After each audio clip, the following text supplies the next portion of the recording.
Watch the insane thing that happened live on set. The second Nancy Pelosi is asked if she's holy. If you're familiar at all with the political history of Nancy Pelosi, you probably have wondered if there's something supernatural about her rise to power and the causes that she champions. She holds the highest office that a woman has ever held in this country, and she's not ashamed of how she got there. We were surprised to find out though that her background was one steeped in religion, coming from a devout Catholic family that had some pretty different goals for their baby girl. Apparently, all they wanted was for her to be a good Christian and live a holy life. We're not sure what they'd say about her current condition and accomplishments, but we can see what America thinks about it.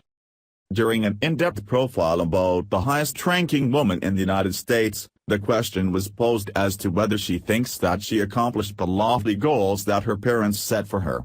What happened next seemed a bit divine, whether through forces of good or evil. There was a technical difficulty with the video feed. And no, we can't make this stuff up. Via the Gateway Pundit. On Tuesday, KTVU sat down for a one-on-one interview with Nancy Pelosi, DCA, to discuss the House Minority Leader's family, faith and thoughts on today's political climate. However, something bizarre occurred during the interview.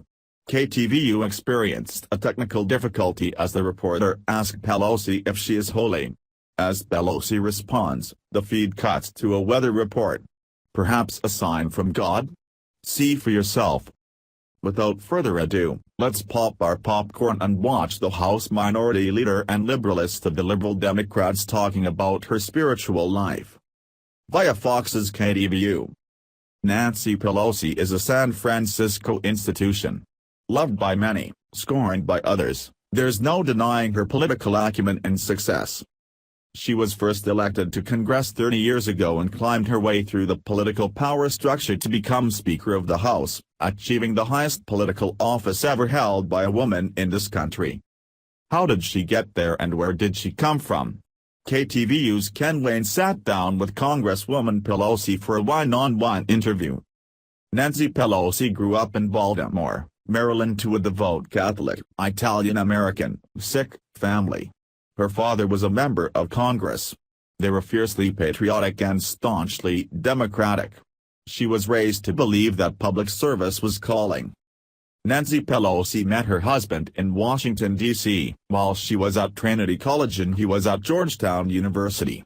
They moved to San Francisco in 1969 where they raised their 5 children and she began her political career.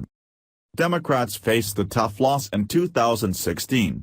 It's no surprise that Pelosi is front and center in the party's effort to regain control of the House. She remains optimistic in her fight for issues important to California. If you're wondering how a 70-something is working circles around most people half her age, you're not alone.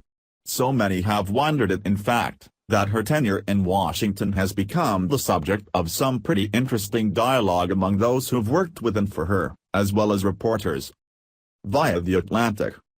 Washington attracts a unique breed of workaholics and obsessives, but even among this atypical sample set, Nancy Pelosi is a striking case. The stories about her seemingly inexhaustible reserves of energy are legion.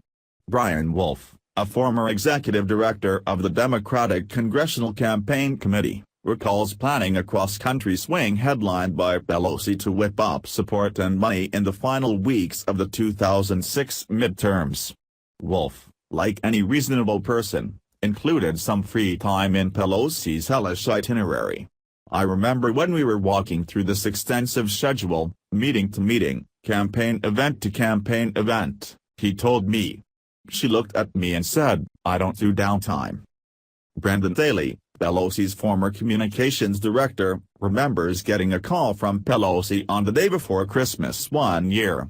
The Chinese government had just released the famous dissident and Pelosi wanted to issue a statement. Daly was in the middle of baking cookies with his kids. "It's Christmas Eve," he protested.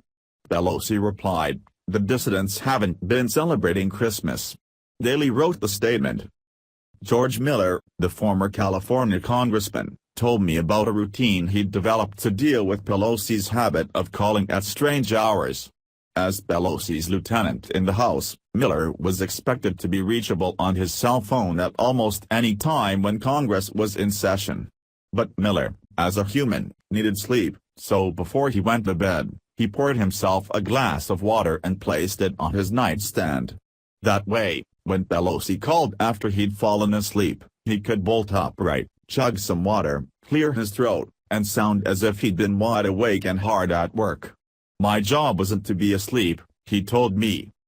We still don't know what causes this fixture on Capitol Hill to have the stamina and work ethic that does reek a little of otherworldly influence, but it's seriously doubtful that her strength is coming from above.